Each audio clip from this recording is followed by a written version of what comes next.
welkom by Gemeente Sonder Grense. Hier waar jy jou koffie mag mors. Jy is ingeskakel op ons YouTube kanaal. Klik en subscribe gerus as jy meer van ons wil sien en hoor. Ons tema vir vandag is, my God is so groot. Hoekom voel ek so klein? Nou, sommige van julle sou ons advertensievideootjie gesien het vir hierdie boodskap, waar ek op 'n oefenfiets gesit het. Dit het my laat dink aan hierdie storie wat ek op 'n stadium gelees het. Die man sit op sy oefenfiets, doodstil en rustig daar in die gym, en 'n vrou kom stop by hom en vra toe nuuskierig, meneer, hoekom trap jy nie? Waarop hy toe antwoord, dame, los my uit, ek is besig met 'n afdraande. Dieselfde man was vir 'n week in die hospitaal, en toe sy dominee hom besoek en vra, wat het gebeur? Vertel hy dat hy het gesien hoe sy skoonma op 'n fiets klim, en toe hy vra waarheen sy gaan, het sy gesê, sy is op pad begrafplaas toe. Die dominee wil toe nou weet, maar wat het dit met jou hospitalisasie uit te waai?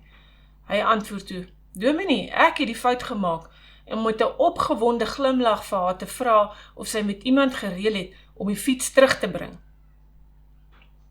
Nou die video, waar ek op my oefenfiets sit en sweet, eindig met die vraag, voel jy in jou verhouding met die Here, of jy op so 'n stil sit plek is, op pad na nêrens? Dit is 'n frustrasie wat ek dikwels ervaar. En kom ek begin sommer met 'n hoopvolle opmerking, as jy ook so voel, great. Want dis die eerste plek waar 'n mens moet wees, wanneer die Here iets meer vir jou in gedagte het. God se storie met ons begin groot.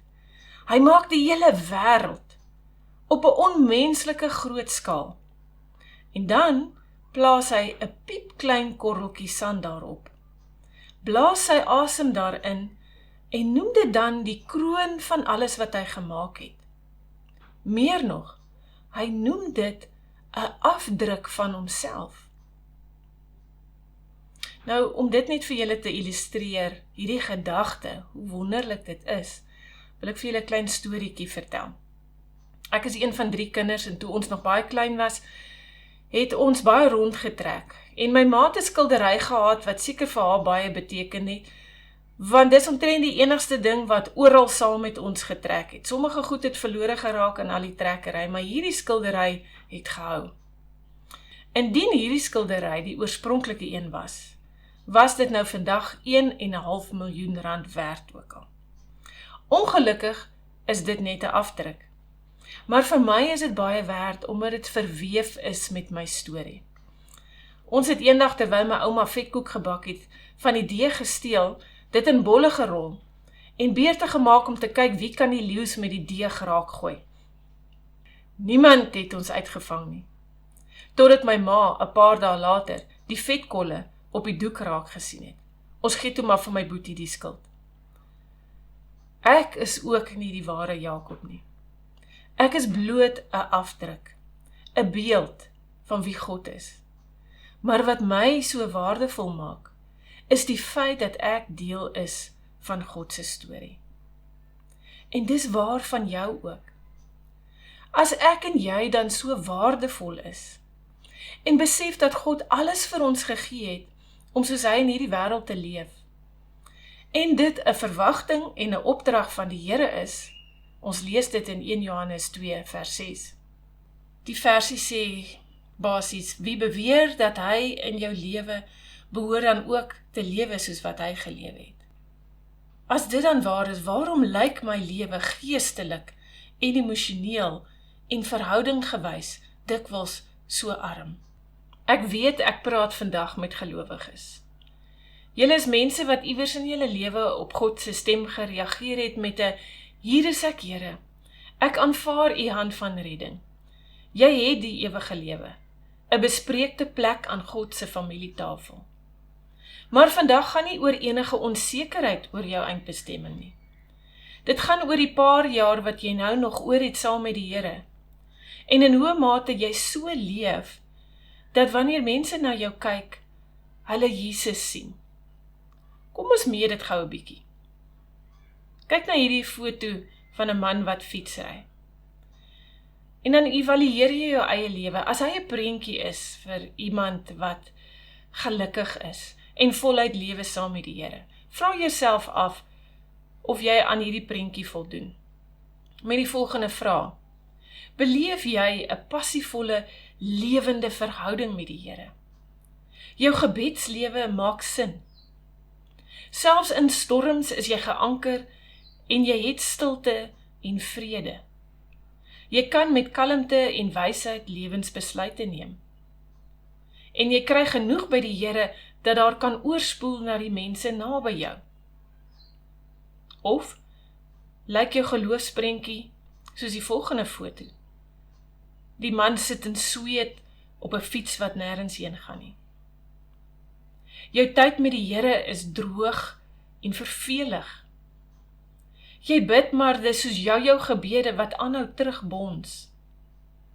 Wanneer moeilikhede nader staan, stoei jy met vrese, vra en twyfel sonder ophou. Jy neem besluite met onsekerheid en is dikwels spyt oor jou keuses. En jy's gedurig besig om by ander mense hulp en ondersteuning te soek en te kry. En daarmee sê ek nie, dis verkeerd om te vra dat mense jou sal help of ondersteun nie, maar dis jou go-to in enige moeilike situasie. Ons wil tog almal soos die eerste prentjie lyk. Hoekom sukkel ons dan so? Wat is die magic ingredient? Dis dieselfde antwoord wat enige dokter vir 'n siek pasiënt gee. Dieselfde antwoord wat 'n dieetkundige vir 'n oor- of 'n ondergewig kliënt gee. Dit is dieselfde antwoord wat 'n instrukteur vir 'n atleet gee. Daar word iets van jou gevra. Drink jou pille, volg die dieetplan, oefen. Waarom glo ons so maklik die gesegde, no pain, no gain is waar? Maar wanneer dit ons verhouding met die Here behels, wil ons kort paaie vat. Jy moet werk, en jy moet die Gees se hulp inroep, saam met hierdie werk. Wat sê God se woord? Galasiërs 5 vers 25 sê, ons lewe deur die Gees. Laat die Gees nou ook ons gedrag bepaal. Kyk hoe staan twee besonderse woordjies reg langs mekaar. Gees en laat. Die Gees werk, maar jy moet hom ook toelaat. Kom ons kyk gou wat sê Romeine 12 vers 2. And be not conformed to this world, but be transformed. Die Grieks beteken to change form. Hoe doen ons dit? By the renewing of our minds. Die Grieks beteken to renovate, that you may prove what is the good and acceptable and perfect will of God. So jy moet verander word, hoe? Renovation moet in jou gedagtewêreld plaasvind. Dit beteken daar moet goed uitgedra word, leeggemaak word, skoongemaak word, mooi gemaak word. Alles moet uitgedra word en dan moet die gebou weer mooi reggemaak word. En enkele goeders wat goed en reg is, word weer teruggesit. Dis hoe ons kan verander. Te veel gelowiges glo ook aan die bekende sêding, let go and let God. En dit klink goed, maar dit kan nie net by dit bly nie. Daar's 'n belangrike deel wat bykom. Let go, let God, ja, and let's go. Ek wil dit amper vir julle so illustreer aan die hand van hierdie waterbottel. Terwyl ek hierdie boodskap in die kerk gedoen het, het my keel letterlik begin krap. En ek vra toe vir iemand, bring gou vir my net 'n bietjie water. En toe hulle vir my die water bring, toe sit ek die bottel eenkant, en ek praat verder, maar die keel bly krap. En iemand merk toe op, maar dink jy nie, jy moet die water drink nie? Natuurlik, hierdie water gaan net help vir 'n gekrapte keel, as ek dit gaan drink. As ek vandag vir jou sê, dat jy 'n meer vervullende verhouding met die Here en gevolglik 'n beter afdruk vir die Here gaan wees, deur meer werk in te sit, dan adverteer ek net 'n oefenfiets aan jou. Maar wanneer ek vir jou sê, jy kan 'n meer vervullende verhouding met die Here en gevolglik 'n beter afdruk vir die Here wees, deur meer werk in te sit, gaan dit gepaard met 'n vennootskap met God en sy Gees. En dan adverteer ek aan jou, nie 'n oefenfiets nie, maar 'n tandem. Een waar die Here voor aan die stuur is, en jy in ritme saam met hom trap. Nie soos die man wat saam met sy vrou op die tandem trap en nat gesweet by die huis aankom nie. Sy tong hang uit en dit lyk of hy diskant 'n hartaanval op die grasperk neerval. Sjoe, klaai. Ek het amper gedog ons gaan daai laaste bult nie maak nie. Waarop sy vrou toe opmerk, ja, en dit sou nog erger gewees het, maar ek het daarom gekeer dat ons agteruit gly, deur die remme vashou. Of soos die spietkop wat die man op sy tandem stop en vra, meneer, het jy nie agtergekom jou vrou het so kilometer terug afgeval nie? Nee, sê die man, ek het net gedog ek het skielik doof geword. Jy en die Here trap saam. Maar prakties, hoe lyk dit? Kyk eerlik na jou afdruk. Watter prentjie is jy van wie God is, wanneer die wêreld na jou kyk? En wees dood eerlik met jouself, dis net jy en die Here. En bid dan, en sê, Here, hier's my prentjie. En ek weet, dis nie so mooi weerspieëling van wie U is nie. En ek het U Gees nodig, om my te help. En dan kom die werk in. Dan het jy 'n bietjie nodig om tyd en moeite in te sit, om saam met die Here te trap. En ek wil hierdie opmerking maak, geestelike vrug, daardie dinge wat jou prentjie mooi maak, geestelike vrug groei nie, sonder geestelike dissipline nie. En ons gaan volgende week by ons gemeente, gaan ons bietjie gesels oor hierdie ding van geestelike dissipline.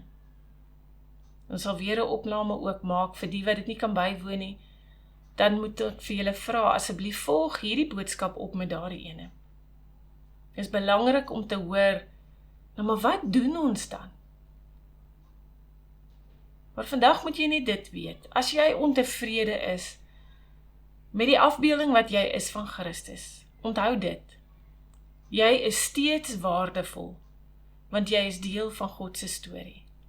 En as jy ontevrede is met jou prentjie, great, want dan weet jy moet iets gaan doen. Jy moet vra, Here, ek het U nodig. En wys vir my, leer vir my, wat moet ek doen, om beter saam met U te trap aan hierdie fiets. Want die lewe gaan altyd bulte hê. En ja, daar gaan soms afdrandes ook wees, dis die lekker deel. Maar die bulte gaan ons moet trap. Ons trap dit saam met die Here. Mag julle die Here se genade, sy krag en sy liefde beleef in hierdie paadjie wat ons saam met hom leef. Ek sluit af met Numeri 6 vers 24. Die Here sal julle seën en julle beskerm. Die Here sal tot julle redding verskyn en julle genadig wees. Die Here sal julle gebede verhoor en aan julle vrede gee. Amen.